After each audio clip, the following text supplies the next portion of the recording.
Hi guys, my name is Akhona Nosipho and this is my podcast partner Nosipho Zulu. Join us today as we discuss Angela Carter's The Bloody Chamber, which is a ritual story based the novel The Bluebeard, in which the heroine tells us her life story when she was young and married to D. Marcus. Carter was born in England. During the Second World War, she was evacuated from her home as a child to live with her grandmother in Yorkshire. According to Carter, the reason for rewriting stories is to give them a realistic idea, hidden behind traditional and societal norms that exploit and degrade women rather than the magical myths as portrayed in old fairy tales. She takes the myths that once glorified male power and exposes the hidden truths behind them, like control and exploitation. Take D. Marcus for example. He's not just a villain, but he's also a symbol of the historical male power over women's bodies and futures. His wealth and upper class status allows him to treat women as possessions, representing patriarchal violence. For example, the Marcus gives the heroine a ruby choker. The gift of the ruby choker is not just a gift, but it's a way the Marcus marks his control over the heroine. He gives her the choker and doesn't want her to take it off, symbolizing not just ownership but also control. Furthermore, the Marcus marries the heroine just because she's a virgin and she's innocent. It shows that marriage during the early days, it was more of a transaction than more about love. Women like the heroine would give up their innocence and beauty in exchange of getting an upper class status. The Marcus only married the heroine because she was pure and innocent. That's what mostly attracted him to the heroine. To add on to that, the Marquis gives the heroine the keys of the mansion. When he gives her the keys of the mansion, he restricts her to some of the rooms. That shows that he only gives control when it doesn't sabotage his authority and his rule as a man. Him giving her the keys but only restricting her to some room symbolizes also patriarchal violence, because why do you give her the keys to the room but restrict her from using those keys to some of the rooms? Okay, Nosipho, as you have seen, I have critiqued the men like the Marcus. Do you feel like the Bloody Chamber only critiques the men like D. Marcus, or there's also more aside from the men? Okay, Akhona, there is more we can say all about the Bloody Chamber, but the Bloody Chamber also critiques the cultural fantasies of romance, wealthy and happy ever after by exposing their underpinnings of violence and control over women. In traditional fairy tales, marriage is used as the goal.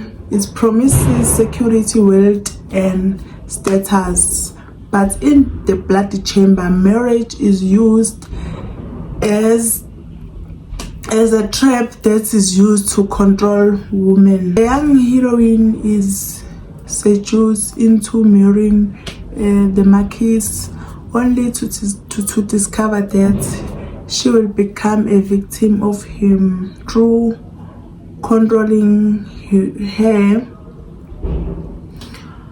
when she married him.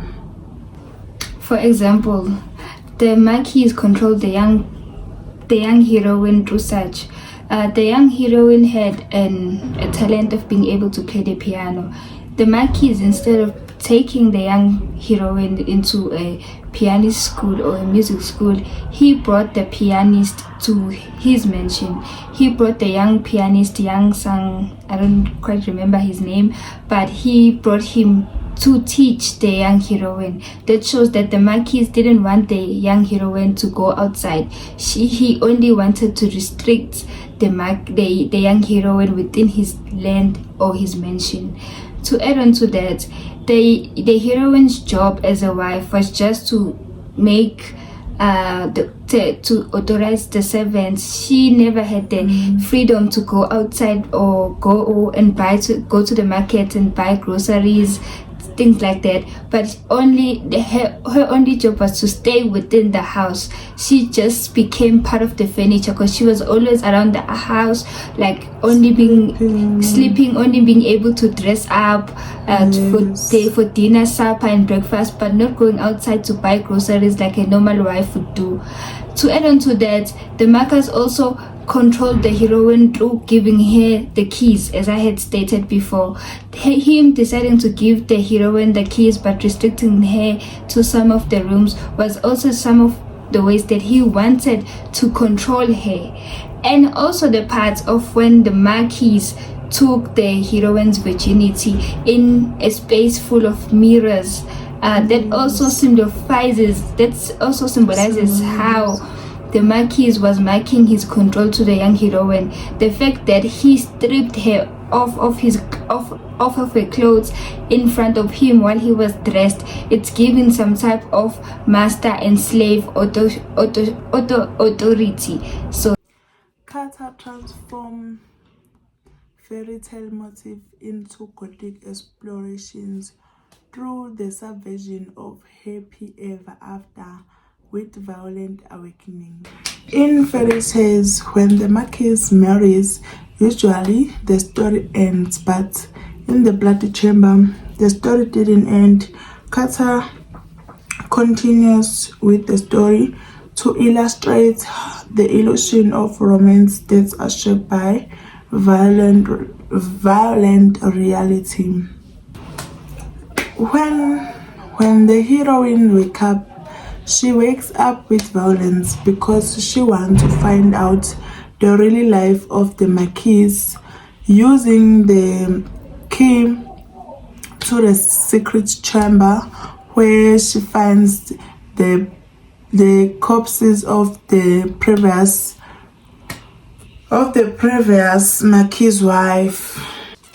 When the heroine opens the Bloody Chamber, she did not just discover the dead bodies of previous Marquis' wife, but she discovers how men are controlling women because of marriage. Carter subverts happy ending with violent awakenings when she gave a chance the heroine a way out from the castle. The heroine's mother shoots the Marquis, which makes it easier for them to be able to escape from the castle. To add on to that, Carter also transforms fairy tale motifs into Gothic explorations through the monsters and beasts as figures of both danger and erotic possibilities. In traditional fairy tale motifs, beasts like wolves and tigers are dangerous threats that must be killed or tamed. But in Carter's Blood Chamber, Carter makes the beasts both terrifying and alluring.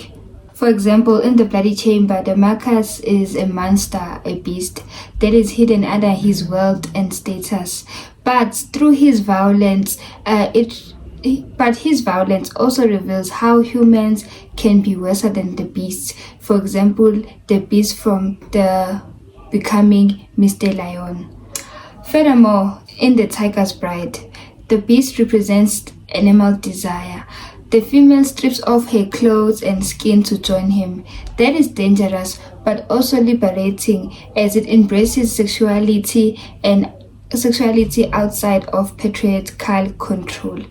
But also to add on to that, most of the beasts from the Bloody Chamber, like Becoming Mr. Leon, they are not just beasts, but they are kind beasts that are more kinder than human beings like the Marcus.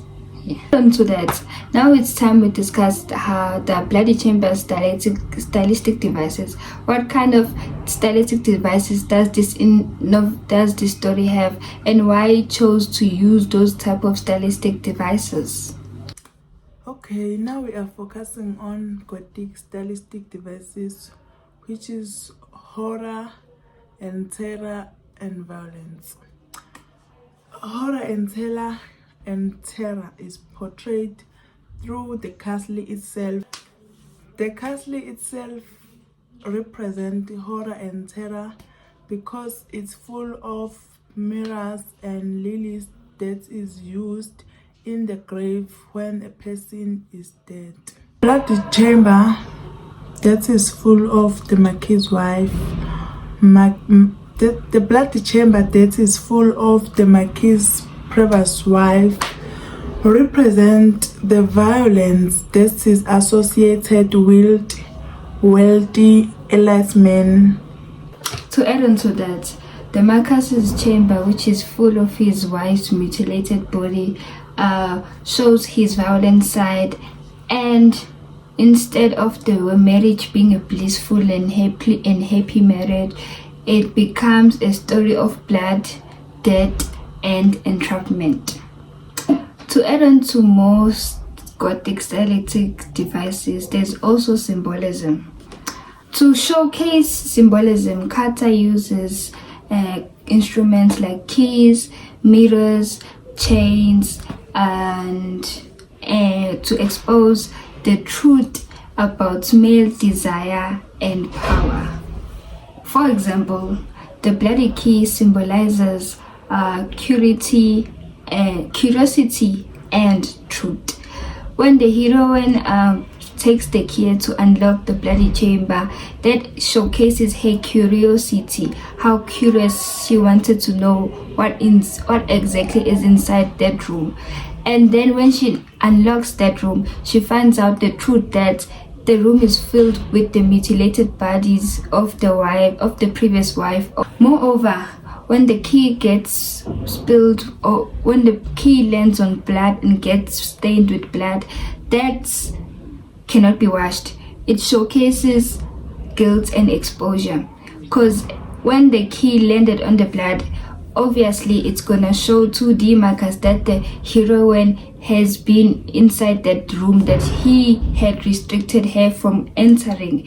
That also showcases some type of guilt and exposure. It exposes the Marcus for his true colors, and it also exposes the guilt of the heroine who opened the forbidden room. Moreover, when it comes to the mirrors in most stories appear as some type of self-awareness and objectification. For example, in the bloody chamber, the heroine realizes that she is surrounded by mirrors in her and her husband's room, which shows that she is subjected as some type of an object for male gaze and consumption.